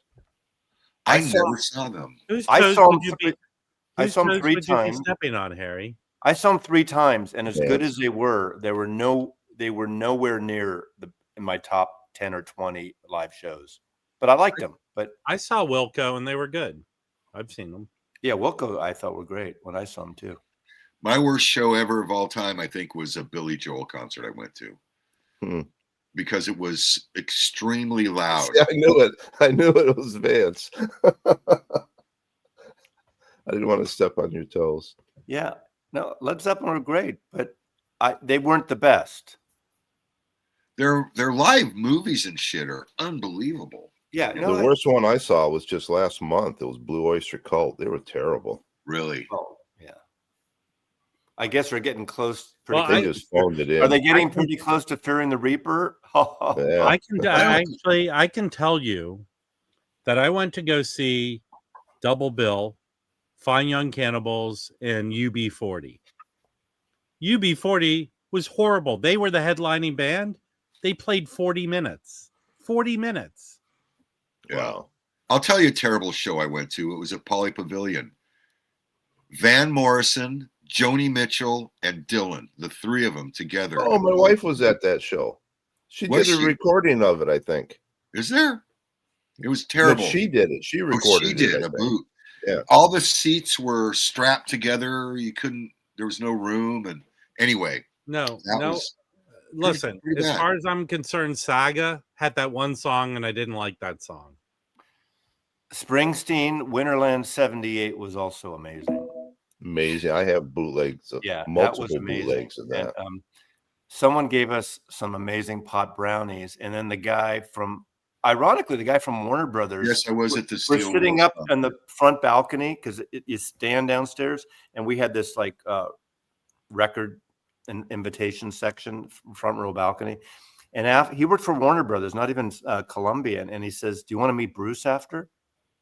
And so of course. So after we went backstage at Winterland, and we had to wait like a half hour, and then he comes after a shower, I guess, whatever. I mean, there was like 25 people there waiting, or that were invited. So it was like a minute saying hi or whatever. But it was really cool after that show. But we were like fucked up on brownies, and I was not a big pot brownie guy. How come Mazzy always said, "Well, I'm not a drug guy," but let me tell you about the time that I Exactly. ate all these drugs that he managed. Mazzy, did you know Tim Thompson? No. The rep from Sony? No. He used to send me a lot of promo stuff. He wasn't in San Francisco, was he? Probably Tim was a big Springsteen fan, and he sent out a lot of stuff. This guy was Hale Milgram, who eventually became the short-lived president of Capitol Records. He brought Bonnie Raitt and Richard Thompson to Capitol at that period, early 90s, I guess, late 80s, early 90s. And then he had, what's the guy, the big pants rapper? MC Hammer? Yeah. And then they had a sort of a down thing after 3 years of him. They paid him off, and they paid him off $7 or $8 million.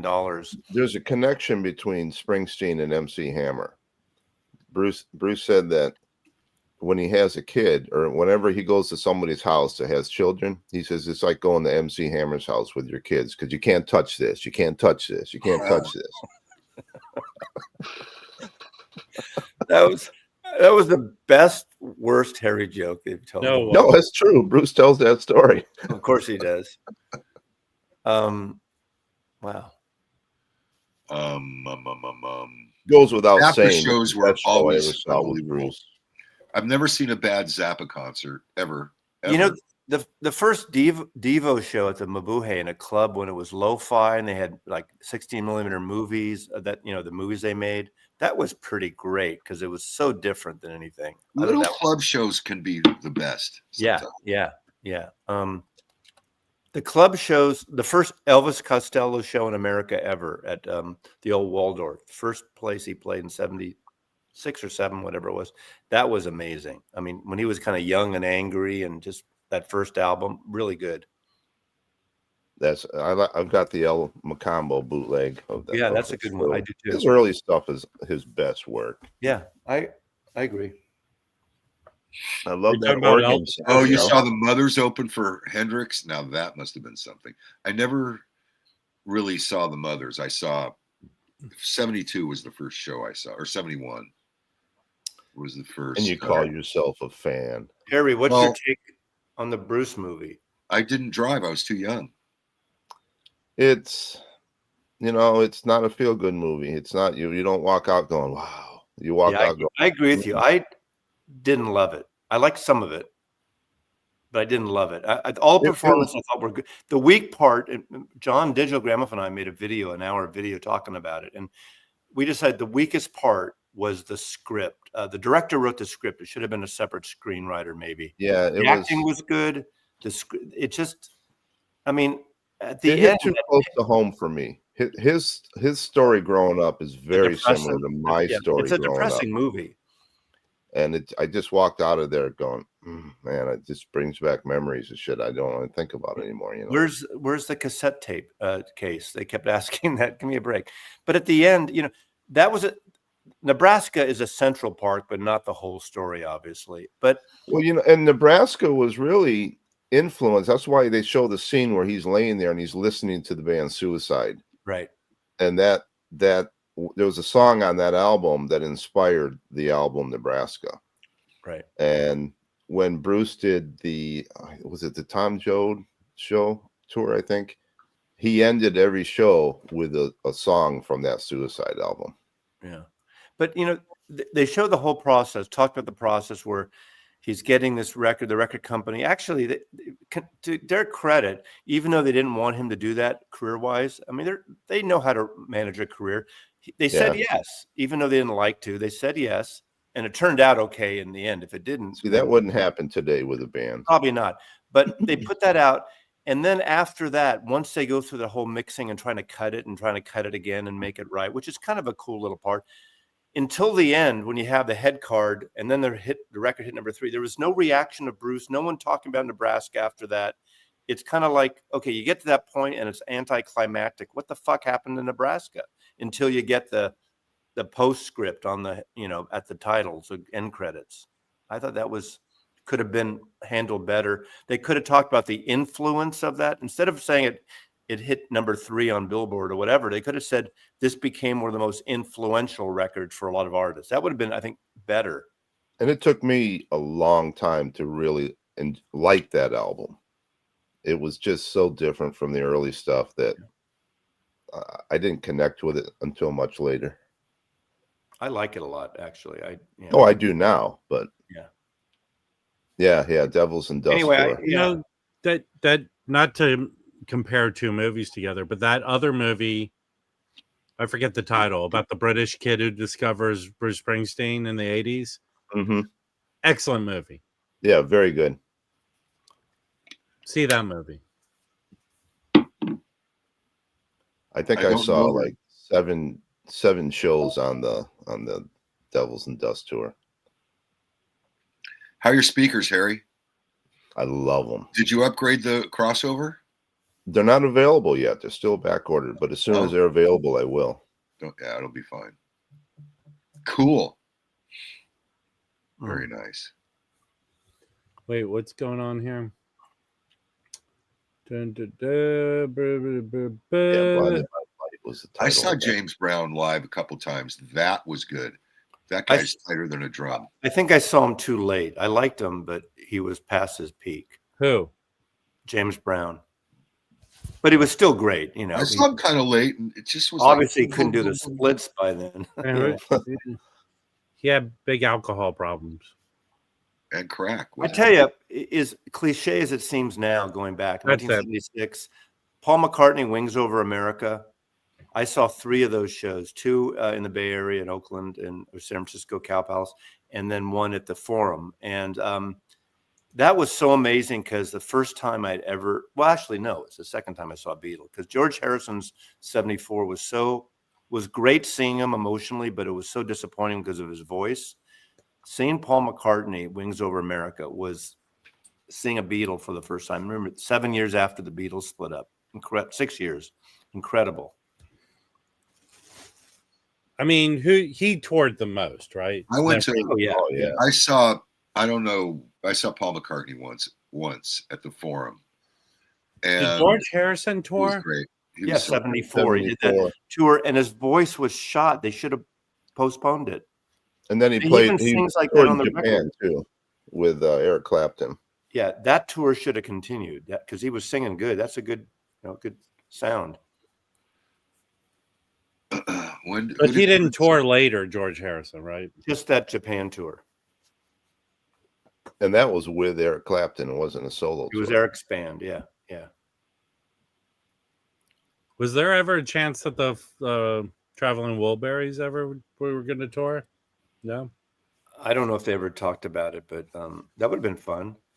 I think George would have done that because he would feel he doesn't have to carry the whole thing. Mm-hmm.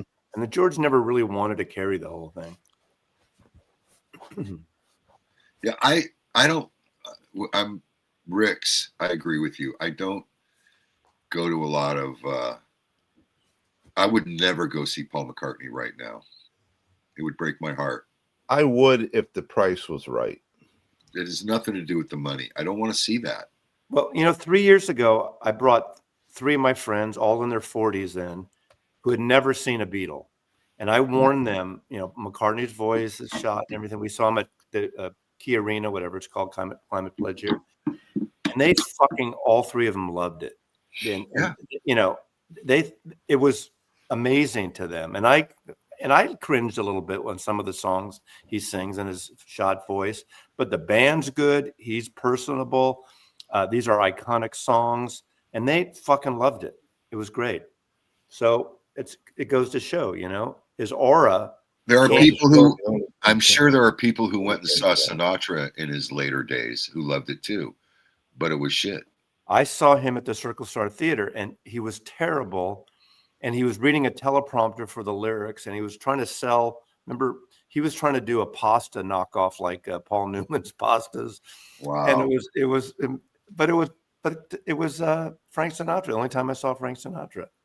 I don't want my heroes to not be my heroes anymore. Yeah, but I used to feel in the 70s, especially, there's certain artists I wanted to see before they croaked.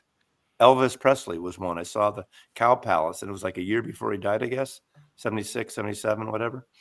And he was good, but it was. I didn't give a shit about Elvis until the 80s when I went to Graceland.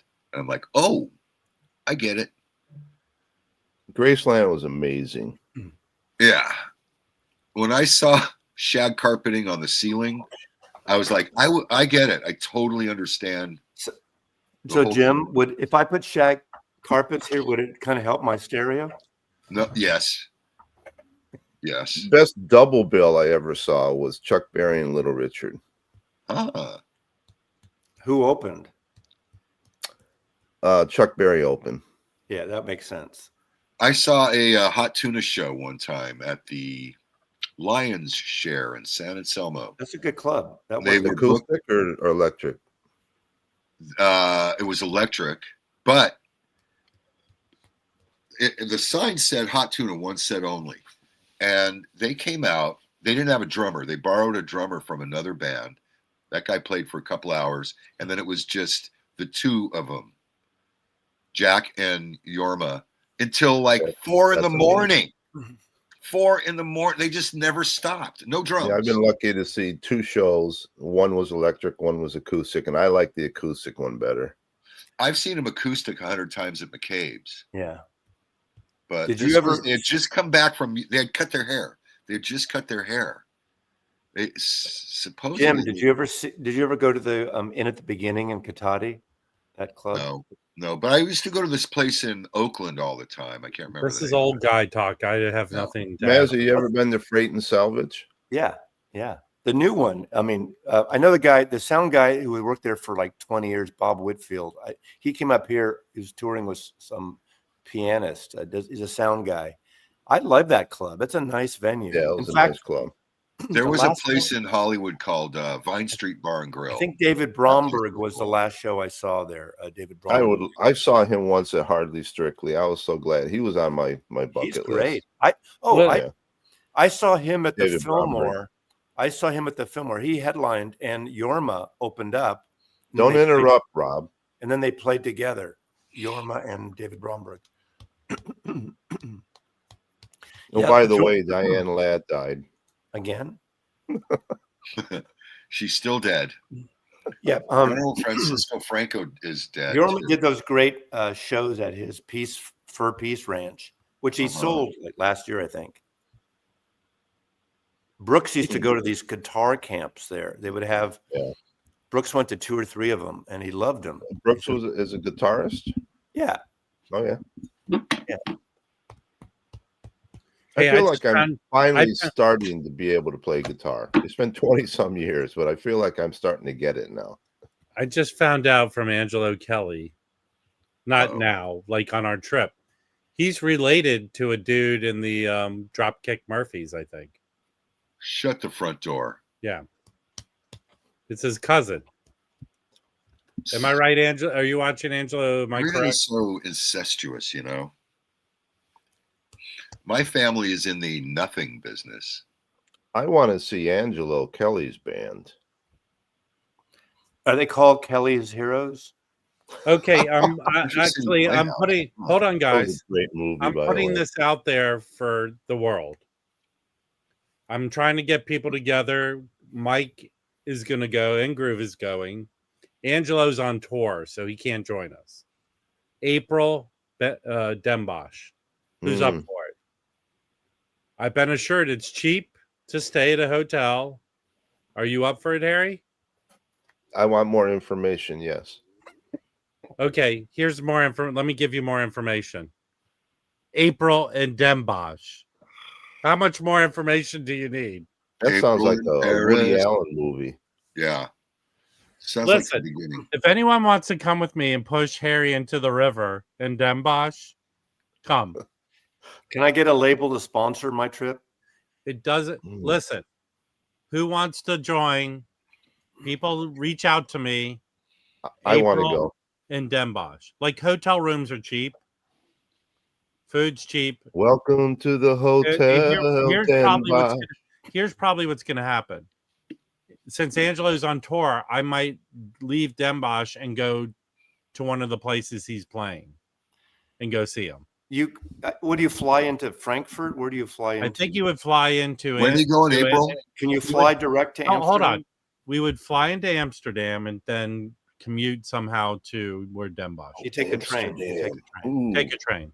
Yeah, I've been up there. Well, I've been to Rotterdam. My mom moved to Amsterdam when I was a kid. When I was while she was pregnant with you? No. But I was like 18, 19. I had 2 kids of my own.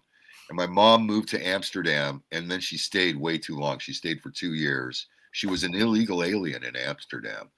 And she sent me an envelope. I said, send me some hash. So I get an envelope that was opened, and there's a red piece of paper in it that said, in pursuant to U.S. Custom Code, blah, blah, blah, drugs and or contraband were taken out of this envelope. And I sat there and waited for the FBI to show up at my door for a week. Oh, of course, Rick's. Of course, they're going to run into Michael 45. Did you lick the hold on, Angelo. Nothing. From what I understand from Angelo, the last 2 times he was there, he did not see that person.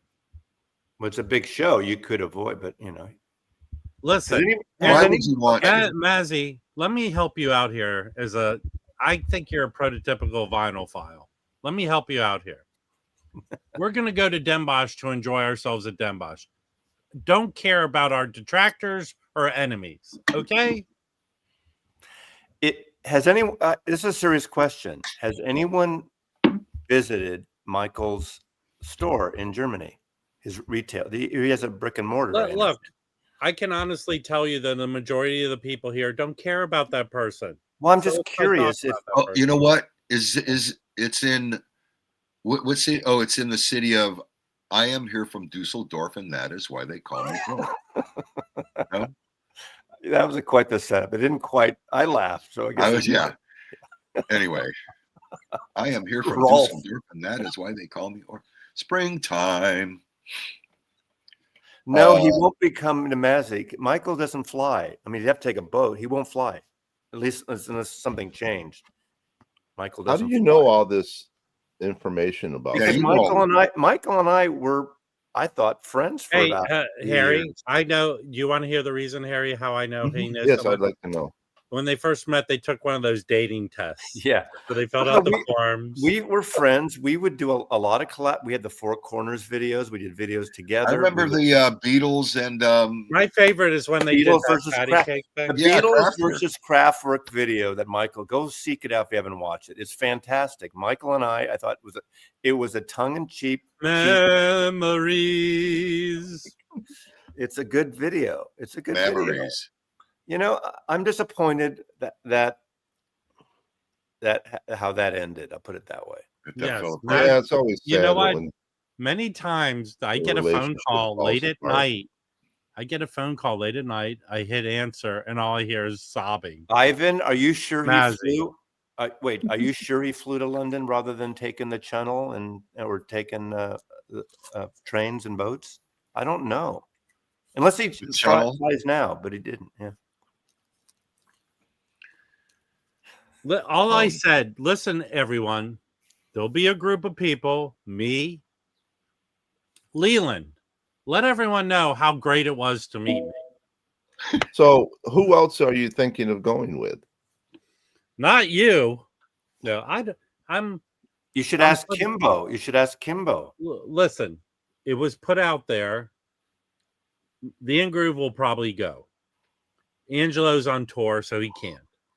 I would like to go in Go April. to Expona. Now, when you listen to Mike's system, did he play Purple Rain? No. What did he play? He played what did he play? Did he play the Doors? No, yeah. He played Doors. Of course he did. In fact, he played the LA Woman With 45. his signature, not the one with his signature. in the Riders middle? on the Storm. No, yeah, he played. It was good. And he played Angelo's album. He played the Benny. Again, this album everyone should get. And No. I'm not just saying it. He played this. The one. This makes sense now. The reason that Mazzy and Michael broke up is because Mazzy. Now it makes sense why Mazzy no longer likes 45s. Sorry. Okay, I'm It brings back too many memories. yeah, I The can see that. The stream's about to end, but I opened the Benny Wallace record, and here's the inside. There's, you know who's on here, Mazzy? Anthony Wilson's on this. Okay. Benny Wallace, Anthony That is- Wilson, everyone knew him as Tony. and it was Hey, pressed here. RTI. I like these inner sleeves RTI's been doing, and there's an insert.